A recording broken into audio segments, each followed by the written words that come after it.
Hey, and welcome to the Meditations and Musings podcast.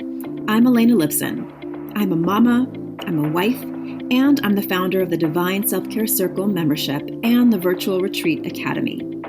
I don't believe that you have to sacrifice your body, your health, or your family in order to create true abundance and prosperity. I believe in living based on the divine feminine metrics of success, and these include pleasure, play, ease, grace, and a slower pace. Each week, I'll bring you 1 to 2 new episodes. One of these will be a guided meditation that you don't have to do on the meditation pillow, and the other will be a conversation to help you access your inner wisdom, to ignite abundance, and inspire others to do the same. I invite you to join me on this journey back to the magic of a divinely aligned and well cared for you. And now, join me for today's episode. Welcome back to the Meditations and Musings podcast. This is Elena Lipson, your self-care coach and mentor. And thank you so much for being here. Thank you so much for taking the time for yourself. One of my main intentions is when you press play on this podcast and receive my voice and what we're speaking about in each episode, I want this to be a little self-care bubble time for you, where you get to reflect on what's important to you, what your needs are, what your desires are, and really start to reclaim parts of yourself that you might have lost, which is what we're talking about today. I started this podcast about 3 years ago. I started teaching self-care to women, probably about 7 to 10 years ago. I started as a coach 20 years ago. So needless to say, my life has changed and evolved. And the things that I think about, the things that I care about, the things that I'm passionate about teaching and learning about have also changed over the years. So I wanted to clarify for those of you who are new here and those of you who've been around for a while that I am very committed to working with women who are over 40 and above. And the reason is that I'm not speaking about the things I used to speak about when my son was a toddler or a baby or pre-kids. I care about different things now. And until I really claim that for myself, there were parts of me that still sort of wanted to speak to everyone. The truth is, I just don't want to talk about baby stuff anymore. Maybe until I'm a grandma. I don't know. Right now, I am committed to helping women over 40. And I'll tell you why in a second. I mean, the obvious reason is because I am in my mid-40s, and the things that I care about now are different than the things I cared about 10 years ago or 20 years ago. On a deep, deep foundational level, it's still at the core about claiming your voice, feeling amazing, love for yourself and your body, and owning living life on your own terms. That has not changed. But what has changed is my own spiritual evolution has taken me to a place where I can see far back enough to understand patterns that have emerged in my life, in the lives of the women I've been working with for 4, 5, 6, 7 years now. My circle, my Divine Self-Care Circle, has been around for 6 years now. So even the women who I started working with 6 years ago are still in the circle. Many of them are. And they have evolved. The way that I'm coaching them has evolved. And I want to be able to, really meet everyone where they are. But the truth is, I'm not here to help everyone at all times, right? And I think that's one of the first things that we need to really claim as teachers, guides, leaders. Yes, of course, we want to help change the world and everyone, but I truly believe that old adage, which is if you're speaking to everyone, you're speaking to no one. So I am here for you if you are a woman in your 40s and above, because here's what I found. And of course, listen, I'm not talking just like one person, right? So I know your story is different from mine and different from the hundreds of other listeners here, and hopefully thousands. I don't know exactly how many, but there's a lot of you out there over the years. And thank you for staying with me. And if you are under 40, it doesn't mean that you won't get anything out of this. And in fact, you might get a lot out of this, right? It might be interesting to understand where evolution is going to take you and what's possible for you. But the stage that I am most interested in right now is when you are in a place in your life where you don't have other little people who are pulling on your energy physically, right? Because when our kids are small, they need things from us in a way that they don't need when they're in their teens and their 20s. Yes, they still need us. Of course they do. But they're not pulling on our leg. We don't have to pick them up and hold them. And that time is precious and amazing and wonderful. And of course, I'll forever cherish it. And in many ways, I'll miss it. But the way that my son needs me now is a very different way. I'm meeting him differently. Therefore, I'm meeting myself differently, right? And since I've been teaching self-care ever since he was little, I've always had space and time to meet myself in a way that is nourishing for myself, that makes me capable of showing up as a better mom, more present, more playful, not so serious, right? As much as I can. Right? I definitely have that capacity to be serious, which is why I believe I married my husband, who is just, reminds me to just lighten up all the time. So the reason I'm focusing on this level, this stage, this phase is because there are phases. There's a time in your life in your teens where you are focused solely on your own needs. Your world is all about what you need, your friends, your visceral desires. Right? We're learning how to navigate the world with other people, social dramas, boys, girls, whatever. In our 20s, we then start to step into a phase of life where you are starting to see yourself in a different way, where you are growing up, maybe adding on more responsibility. Maybe you're starting to discover the path you're taking in your life, like your career and the work you want to do. Maybe you're starting to, find that some things you thought about yourself aren't true anymore. Maybe you're learning different aspects of yourself. Maybe you have landed on something you really, really want to do. That's a really wonderful place to be. But for a lot of us, 20s is very much about exploring new places, new parts of ourselves, new skills, new identities, right?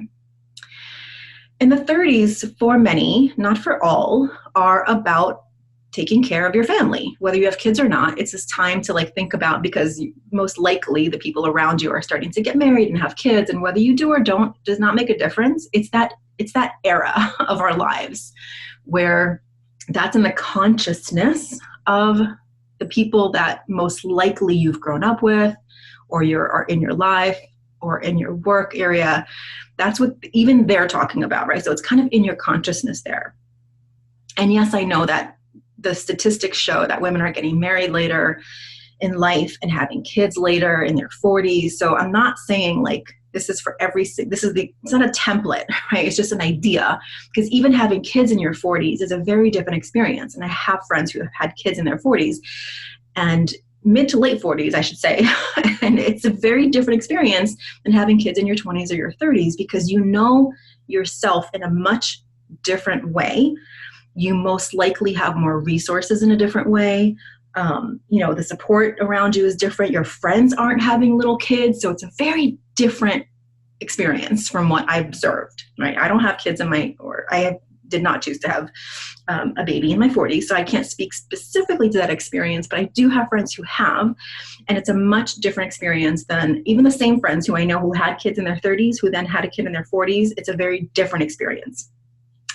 But that's not what I'm talking about. I'm not talking about children here. What I have found for the most part, that as you move into your late 30s and 40s, there is a phase, a cycle, which is not the first one to happen, but it's this one that is really specific, and it's a very much spiritual type of awakening. And for some of us, it happens in phases a lot earlier. I know I've had many spiritual experiences, even in my teens and my 20s, but the reference point and the external validation and just the types of conversations I was having were very different. Whereas in your 40s and above, it could be in your 50s or 60s, and I have women in my circle who are in those age ranges as well. But once you kind of climb over 40, right, there is this social norm that you are forced to acknowledge. And it might not even be something that you really thought about, but Society will help you think those things. Think like it's too late to do certain things. You have to be quote unquote age appropriate. You have to start to question, what you wear and how you wear your hair and like all these different things that have no relevance on who you are. But society wants to tell you that you are supposed to be a certain way. And every age has this. But specifically, there's this transitional place in the 40s where we start to, like, we're teetering on this place. Like, one foot is in a place of, very clearly, I'm a mom, I am raising kids, this is what I'm doing, maybe I work, all kinds of definitions of who you are. But then as you start getting into your 40s and your children no longer need you in that same way, there's a space that opens up. And the thing that fills that space is what I'm talking about right now. You get to decide what fills that space in your life when you're in your 40s, right? There's less people telling you what to do and how to do it, and there's less figuring out meal plans and school and all that kind of stuff, though it's still relevant, it's still there, but it's less so, it less defines you. And so what I'm suggesting here is that it's the perfect time to start to reclaim parts of yourself that may have gone quiet or dim or have just been lost over the years. And some of those things are the way you show up for yourself and in the world. I'm going to share part of my framework with you that I teach in the circle. And I'm going to share with you one of the 3 steps in reclaiming and declaring your life in this phase on a spiritual level, on an emotional level, on a physical level. There are 3 aspects to it, but I'm only going to get into one of the aspects of it. The 3 aspects of this framework are how you invest your time, energy, and money. The second one is discerning your wants from your needs in this new phase, because what you wanted 10 years ago is most likely not going to be the same thing you want today. And the third aspect is to routinely up-level and declutter your inner life and your outer life so that you stay present in claiming what you want instead of being driven by those around you and society. You start to navigate from your soul compass, what I call your soul compass from within. And the one that I want to talk about today is how you invest your time, your energy, and your money in your 40s versus your 30s or your 20s, and why it is one of the most powerful places to start in reclaiming parts of yourself. The way you invest your time and your energy and your money in your 20s and your 30s, or before that, before your 40s, is all about other people, right? It's all about what your children need, what your family needs. It's about becoming something that fulfills a role that you have. And so a lot of your time, your energy, and your money is taken up with figuring things out for other people. You're like the cruise director, right? You figure out your social calendar for your family. You probably figure out all of the activities your kids do. You probably figure out, all the food. I'm not saying you're not supported by either a partner or family, but let's be honest here, right? The women in the house are most likely, in most cases, at least the director, right? You might be really good at delegating to your partner or your kids, but you're the one making the decisions. Once you get into post 40s, and your kids are no longer requiring that like daily minutia handling anymore. Or if you don't have kids, that's fine too. I'm not saying fine too as in like a second best. Like, I'm not saying everyone has kids in their 40s. I have amazing women in my life who have no kids and they live incredible full lives. So it has nothing to do with kids or no kids. But once you hit your 40s and above, there's this, I don't know, I guess it's like an external question, right? Because you can look back at your life and see far enough to see the things that worked, the things that didn't work out as well, the things that worked out unplanned, the tragedies, the losses, the mistakes, the successes, the things that you wanted to do but didn't do, the things that you didn't do because someone else didn't think you should do them, and everything in between. But now, there's this little inner pilot light, which you have and I have, and we all have. And I think what happens in our 40s is that this little pilot light starts to turn up and burn brighter and heat you up and start to suggest new opportunities. Because now we can see from our 40s, we can kind of look ahead and see like, okay, I see every version of being 40, and you start to see different versions of being 50, and you start to see different versions of being 60 and 70 and beyond. And you start to realize that the things that you're investing your time, energy, and money in now are going to start paying dividends in the future, right? Whether you're investing time in your education, whether you're investing time in your physical fitness, whether you're investing time, energy, or money in your relationships, you can start to see how they just don't happen by themselves, right? It's not like when we were in school, elementary or middle school, where all of a sudden you show up and you make friends. Poof, you're done. Like you have your circle, right? But as we get older, we understand that these things that we value and invest our time, energy, and money in have to be nourished. They have to be done with intention. And we can no longer abide by living by other people's idea of success. You can start to see how it just doesn't fit anymore, right? If you're still in a place where you're comparing your own life to anyone else's, you can start to see how that is a slippery slope into sadness and doubt and inertia, essentially. Like you just stop, right? So one of the key aspects of investing your time, energy, and money is deciding what success means to you, your own idea of where you want your life to start going, right? And you understand, like you've had enough time behind you to understand that things take time. Instead of wanting everything now, you understand like, oh, this is something that needs to be nourished. You understand that when you accept yourself and love yourself, you treat yourself and others differently. You start to see how judgmental you can be about yourself and others when you're feeling shitty, or in a bad mood. You can start to connect the dots, and you start to wonder, get curious. And curiosity can lead you to all these amazing places.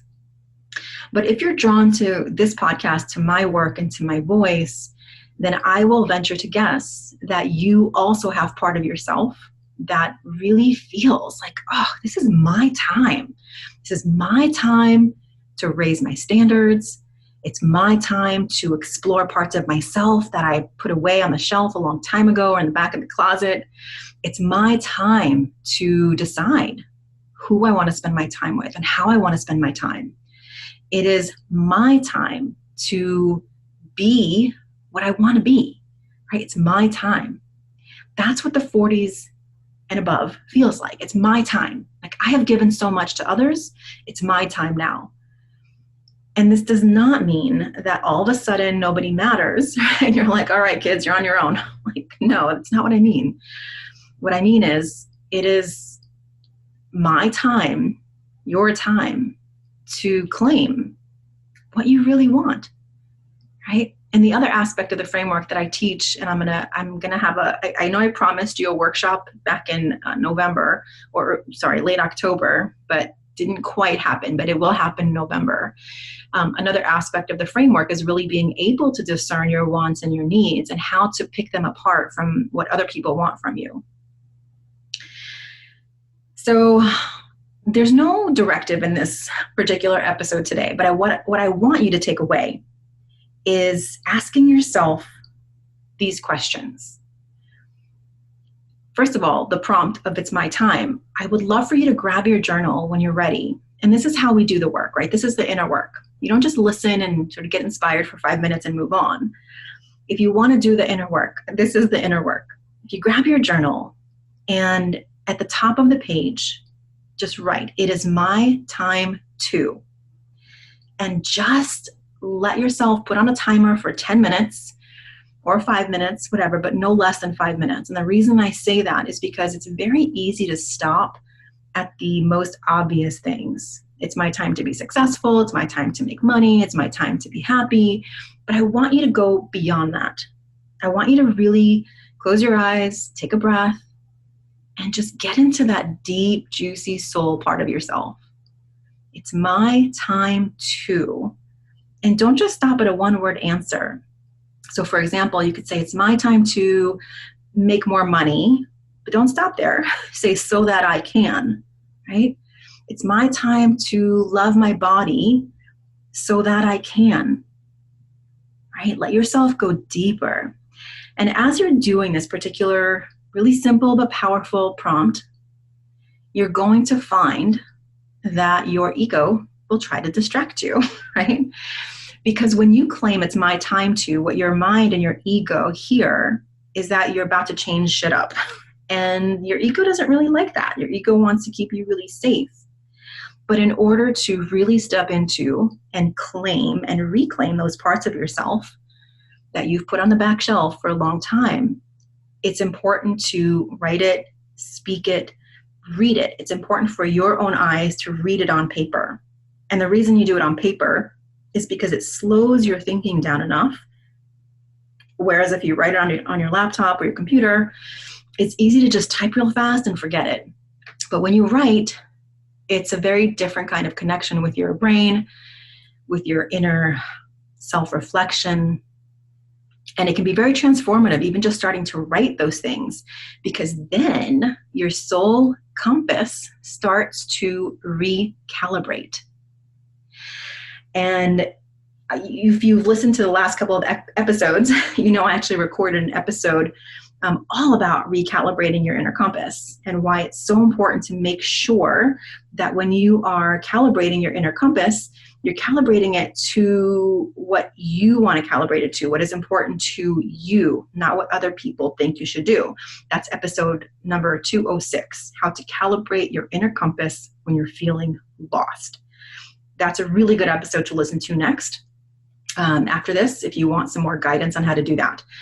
But in the moment, right now, if you're not near a journal, then just save this and do it when you have some time. Light a candle, pour some tea, really make it time to invest, right? This is what we're talking about, how you invest your time, energy, and money now in this phase of your life is going to start to recalibrate your compass, your soul compass, into the direction that you want.